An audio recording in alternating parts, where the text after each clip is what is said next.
Ghislain Radek, a lawyer and a former ethics advisor to the Department of Justice, joins me today to talk about the Boston bombings. Thank you for joining us on RT.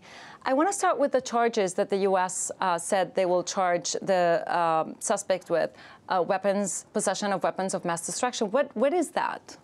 Well, I wish I could tell you more about that, but I haven't actually seen that charge leveled against anybody.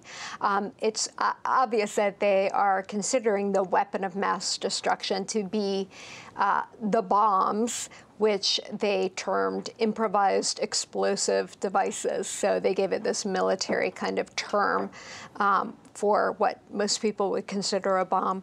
And weapons of mass destruction obviously sounds pretty horrific. But they were talking about homemade bombs, pressure cookers, and now they're talking about weapons of mass destruction. I mean, how is that even possible when you're talking about homemade bombs? I honestly believe that it's because the defendant or the suspect here is Muslim. Obviously, there have been a number of white people who've committed massacres lately in Aurora, Colorado. Holmes shot up the movie theater. Adam Lanza shot up all those children at Sandy Hook Elementary School. And none of those people were charged as terrorism or with terrorism-type charges. We also saw a lot of the media play into that. Right after the bombings, a lot of people were talking about possible connections to different people, different countries even. What do you make of that? I think immediately there was very much a desire to frame this as an act of terrorism and therefore to try to put the label on these men that they were Islamic jihadists. And I mean, the only positive spin I could give that is that people were trying to distance themselves from it to make it feel more normal. But the more sinister interpretation is obviously we have a lot of Islamophobia and anti-Muslim bias in this country, as evidenced by the fact that the man charged for this massacre is being treated as a terrorist and charged with carrying weapons of mass destruction, whereas other people would get different charges, like Timothy McVeigh did for his bomb making. And because of his background, maybe there was a lot of, there were a lot of arguments leading up. First, reading his rights, then to charging him as an enemy combatant or as a U.S. citizen, and now all the arguments about his rights and the interrogation. I mean, where is the legal system in all of this? Well, the legal system should never put up with that. I mean, I think most reasoned people knew that he should be Mirandized, and maybe there was a small window during which they could ask him about immediate public safety concerns. But that was it. And then they needed to Mirandize him and read him his rights. In terms of trying to call him an enemy combatant, that is specifically so they would not have to Mirandize him. And we've seen that in other cases with Jose Padilla, where they initially called him an enemy combatant, and he didn't get to see a lawyer for some 3.5 years. So all along, there's been this effort to treat him differently than we would an ordinary criminal who should be tried in federal criminal court. And as you say, that's the background, maybe, that his background that is weighing into this, that's actually leading into the events or leading into the conclusion that's, Not even so much his background as immigrating from Chechnya. I think it was more discovering that he and his brother were both Muslim, and discovering that the brother, not the actual defendant, but that the older brother had been watching radicalized video propaganda.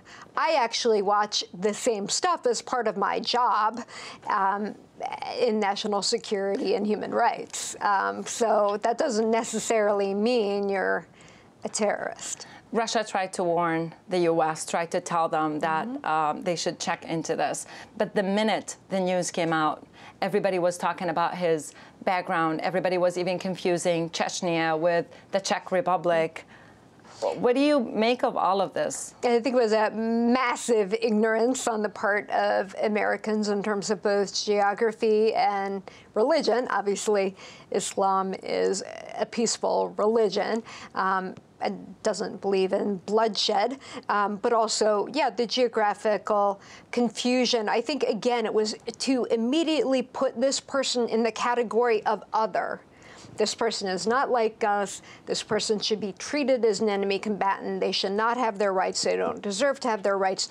I mean, normally we operate on innocent until proven guilty in this country, but for this suspect, they're reversing the usual presumption, and that was clear from the get-go. And the surveillance state not only failed, apparently the FBI failed, because Russia tipped off the FBI years ago that they should be concerned, perhaps, about this older brother after his visit to Russia, and I think Chechnya, too.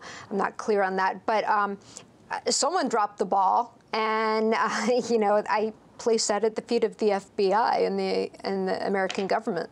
But yet, the U.S. didn't do anything about it, and they sort of a blame game started the minute after, soon after the Boston bombings, and they were talking about him being in the U.S. for just a short period of time, not having lived, he and his brother, in the U.S. for a long time, which makes the story completely different.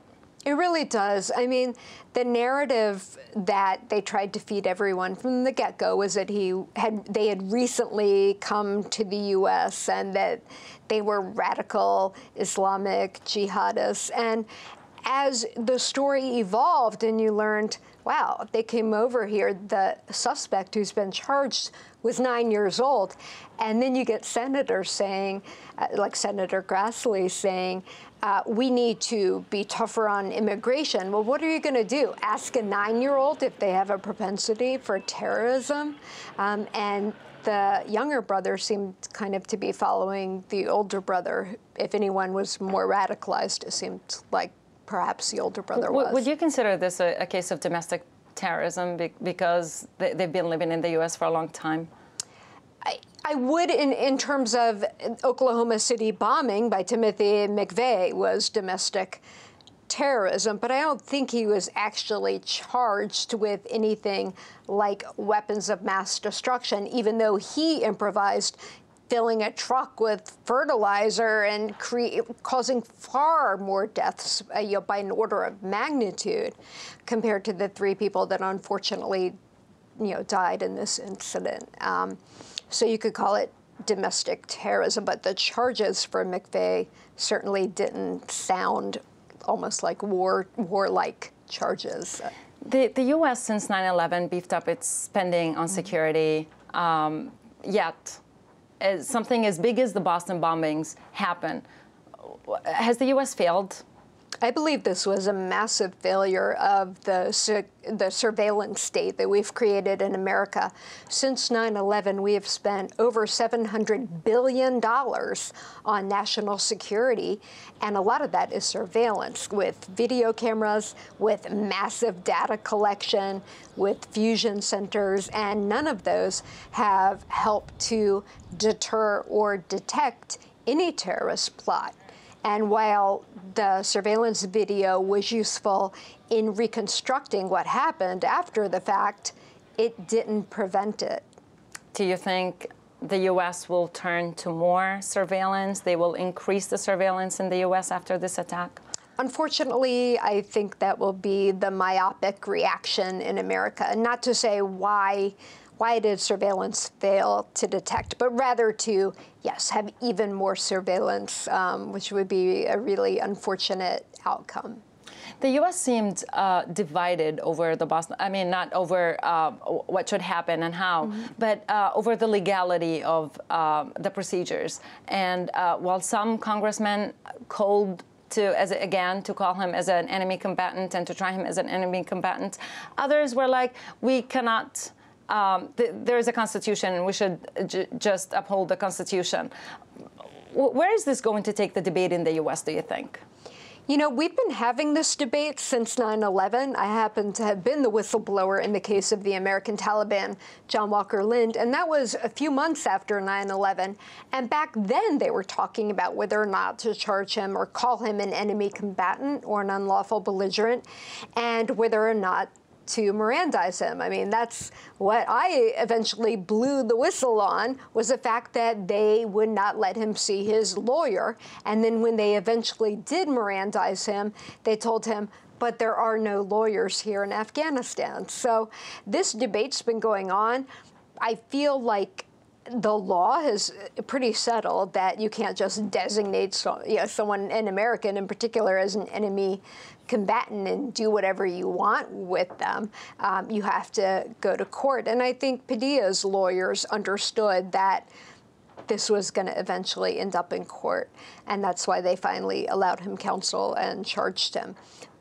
In this case, they allowed him that. Do you think this debate is going maybe to lead to more division in the U.S. over cases like this? Who's going to win such a debate?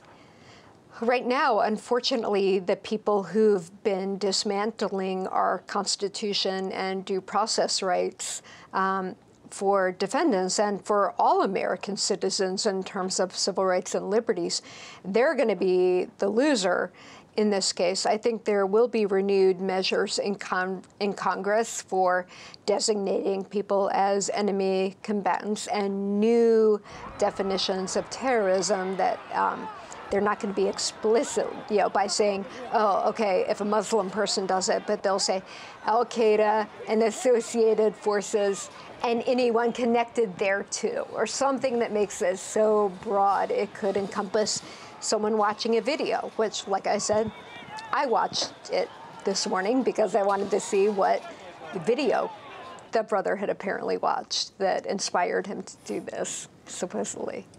Some people say that this incident and other incidents will probably, the U.S. will witness more Islamophobia. There will be Islamophobia rise in the U.S. post such incidents. Do you agree with them?